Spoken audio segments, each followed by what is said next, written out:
Hello दोस्तों, स्वागत है आप सभी को राजा स्टडी में। आज हम लोग देखने वाले हैं सोशल साइंस का ऑब्जेक्टिव देखेंगे। मतलब जितना भी टॉपिक हम उसका लॉन्ग क्वेश्चन कर चुके हैं, जिस जिस टॉपिक का सारा का हम ऑब्जेक्टिव देखेंगे, क्योंकि हम आपको बता चुके थे कि ऑब्जेक्टिव और सब्जेक्टिव दोनों को साथ लेके चलेंगे।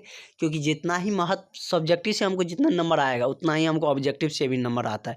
क्योंकि 50% बहुत सारा बोर्ड ने क्या किया है, 50% दे दिया है कि मतलब 50% मार्क आपको ऑब्जेक्टिव से ही आएगा। तो ऑब्जेक्टिव हमारे लिए बहुत इंपॉर्टेंट हो गया, क्योंकि सब्जेक्टिव में मार्क कट होने का भी चांसेस रहता है, लेकिन ऑब्जेक्टिव में ऐसा नहीं है। यदि आप ऑब्जेक्टिव जितना अच्छा से पढ़ के जाइएगा, यदि आप सही बनाइएगा तो एक में एक मार्क आपको मिलेगा ही मिलेगा। तो चलिए हम लोग देखते हैं ऑब्जेक्टिव। और ऑब्जेक्टिव के लिए हमने आपके लिए बहुत ही शॉर्ट थ्योरी भी दिया है, जो आपको एग्जाम के व्यू से बहुत ही इंपॉर्टेंट है। और एग्जाम नज़दीक आएगा तो आपके लिए बहुत ही यूजफुल होगा। और अच्छे अच्छे ऑब्जेक्टिव का कलेक्शन किया है, और जो बोर्ड में पूछा गया है वो इसमें भी मेंशन किए हैं। तो चलिए स्टार्ट करते हैं, देखते हैं कि क्या है। मतलब हम पहले सामाजिक विज्ञान में इतिहास का देखने वाले हैं। इतिहास में यूरोप में राष्ट्रवाद पढ़ा चुके हैं, तो वहीं से समझते हैं। तो देखते हैं, पहले उसका शॉर्ट थ्योरी देखते हैं, उसके बाद हम लोग उसका ऑब्जेक्टिव देखेंगे। और डेली आप लोगों को 8 बजे रात में मिल जाएगा ऑब्जेक्टिव का। चलिए स्टार्ट करते हैं। क्या है, शॉर्ट थ्योरी पहले देख लेते हैं, ताकि ऑब्जेक्टिव बनाने में हमको जल्दी से बने और दिमाग में जितना भी बातें उस चैप्टर से रिलेटेड है, ऑब्जेक्टिव से रिलेटेड, सब रिकॉल हो जाएगा।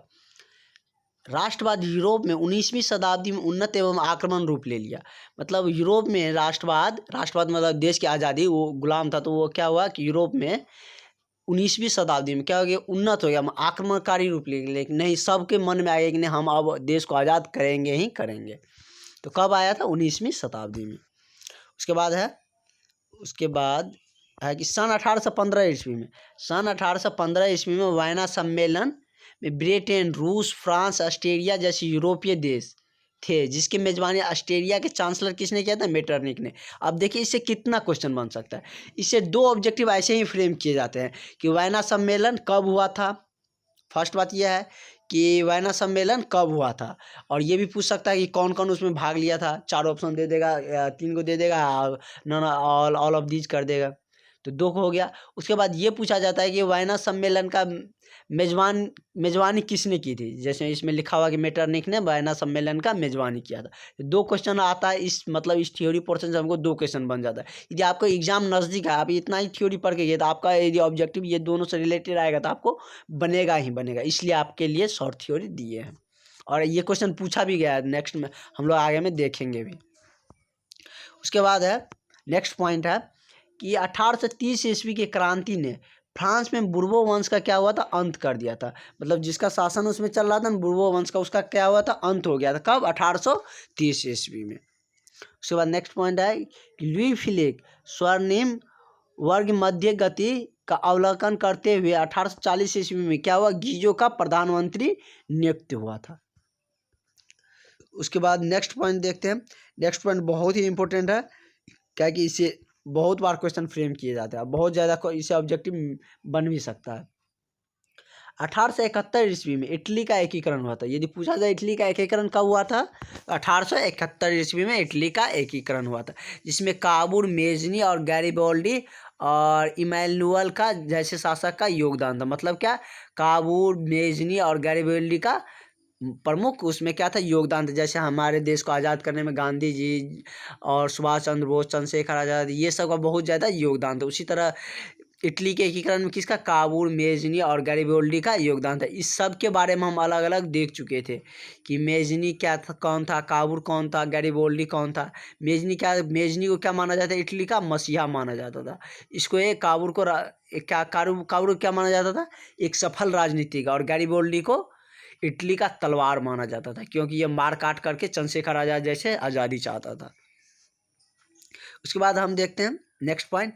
10 में 1871 ईस्वी को फ्रैंकफर्ट की संधि हुई थी, जिसके बाद जर्मनी का उदय हुआ था। मतलब फ्रैंकफर्ट की संधि के बाद ही क्या होता है? जर्मनी का उदय हुआ था।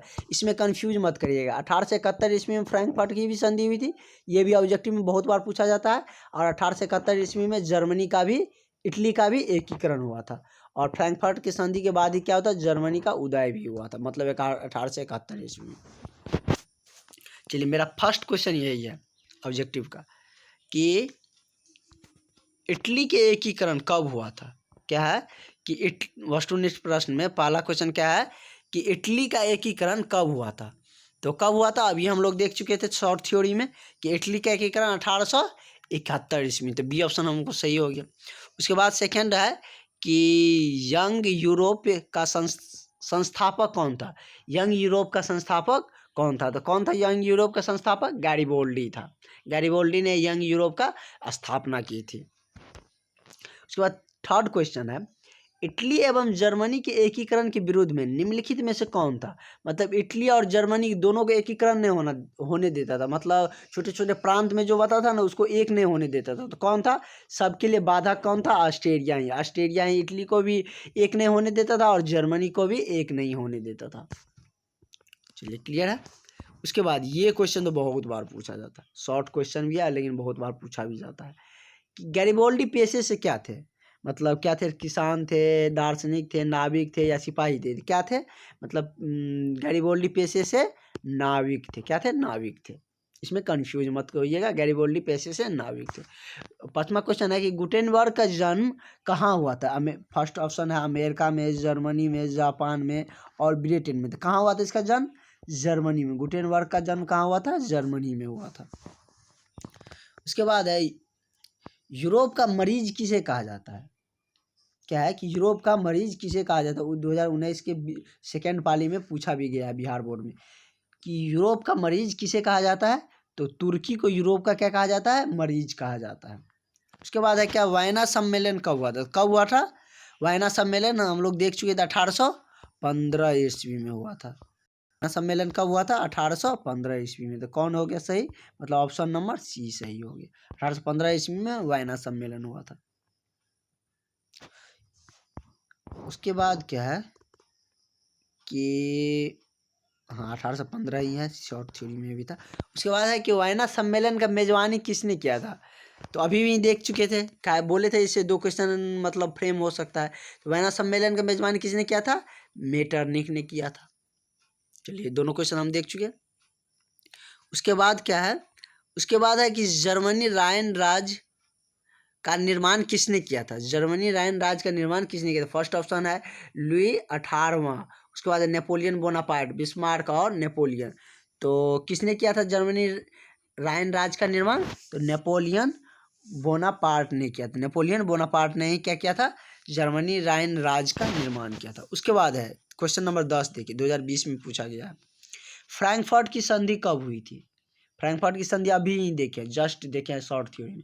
फ्रैंकफर्ट की संधि कब हुई थी 1871 ईस्वी में। 1871 ईस्वी में क्या होता फ्रैंकफर्ट की संधि हुई थी। इसके बाद क्या है नेक्स्ट क्वेश्चन है 11 भी देख लेते हैं। निम्नलिखित में से कौन हंगरी की राजधानी। हंगरी की राजधानी क्या है, बूडापेस्ट। ये भी बहुत बार पूछा जाता है। मतलब हंगरी की राजधानी कौन है, बूडापेस्ट हंगरी की राजधानी है। तो चलिए आज इतना ही क्वेश्चन रहने देते हैं। नेक्स्ट वीडियो में हम इसका और नेक्स्ट क्वेश्चन देखेंगे, क्योंकि बहुत सारा क्वेश्चन है आपके लिए। जितना भी इससे रिलेटेड, इस टॉपिक से रिलेटेड है 20 क्वेश्चन है, जिसमें से 10 क्वेश्चन हम देख चुके, 10 नेक्स्ट वीडियो में देखेंगे। Thank you for watching video. आप चैनल आप सब्सक्राइब कर लीजिएगा ताकि हम आपके लिए अच्छे अच्छे मतलब वीडियो बनाते रहें। जितना भी आपका ऑब्जेक्टिव हो या सब्जेक्टिव हो, सारे चीज़ हम आपको कवर अप करेंगे। Thank you for watching. अब नेक्स्ट वीडियो में हम लोग मिलेंगे ताकि और आगे वाला लेक्चर